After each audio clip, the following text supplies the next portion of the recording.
there is always something going on in the royal household, and this week has been no different. And every Saturday, I love to give you a rundown, and who better to do so than royal biographer Angela Levin. So, Angela, Harry, he's back for a short while. He's probably gone back now. He's not there.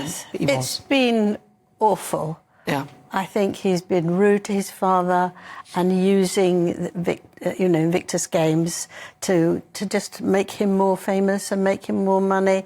I think it's absolutely terrible. And I've been watching today he and Meghan out in Africa, and I could barely believe my eyes, really. It's so phony and awful. And I mean, you don't mind really what clothes people wear, but if you go to a school, a very quiet school that is a religious one of Muslims, you don't go with a dress that's absolutely no backing to it at all. I think that's really...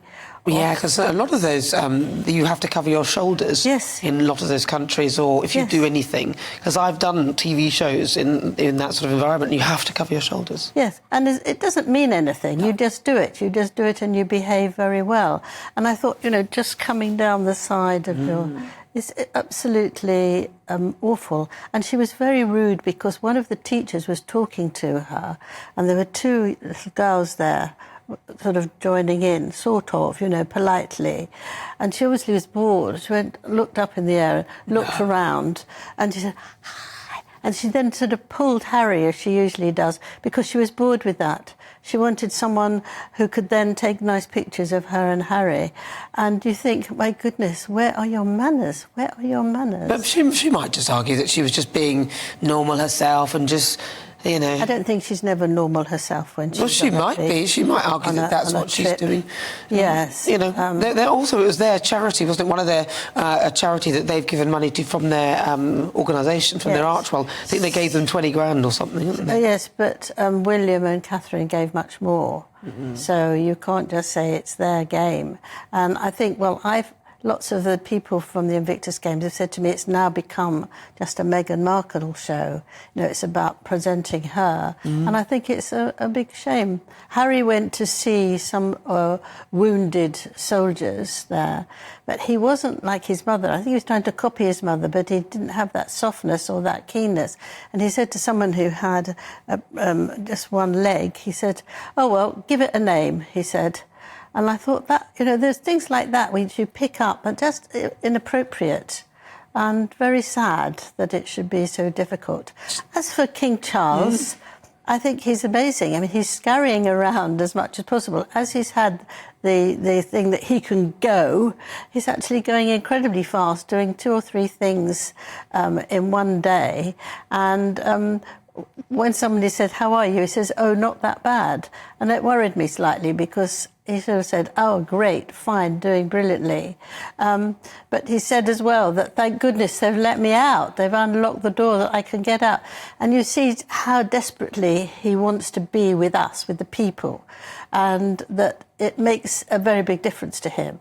And I'm sure that will help him cure himself, because if you really are happy and you really want to be out and about and what you're used to be doing, then it helps the medicine to work and you to go along. All good energy makes the medicine go round. But Queen Camilla was quite interesting because the first thing he did was a huge garden party with 8,000 people, which is quite a lot. Often he tries to get through everyone, but he didn't this time. I was pleased to know he was just for an hour rather than 2.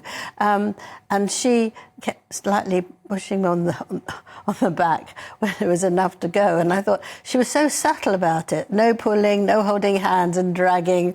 Just a little tap. And he moved on. Aww. It was very sweet. It was very, very sweet. And I hope that he will continue to get well and better, and that he can, enjoy it really well. Whereas Camilla's having a lovely time because she has a charity that was celebrating its 90th year for horses, ponies and donkeys. And she's been a member of that for a very long time. And she invited some of these animals to come and have a sleepover in Buckingham Palace.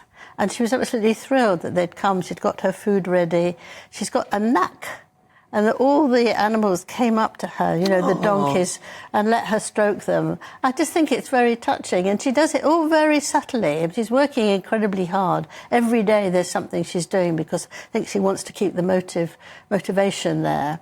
But when you see her with animals, you see somebody who's really keen of looking after them and doing well. When she started at this charity, the Brook, there was just animals who had been deserted and were really in the most terrible, terrible state.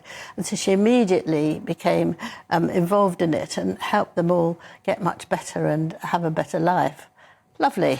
Really nice. Really nice, little Camilla. Really nice. It's nice to see them, the royal family. A lot of people are saying, though, that it was Charles who didn't find time for Harry. Is that the way around it was, or was it...? No, well, the palace has said they don't recall having any request. Oh. Number one. Number two, I think because he had a lot to do, after the garden party, he had to see the Prime Minister. And I think he would probably be exhausted, and he's got to be very careful.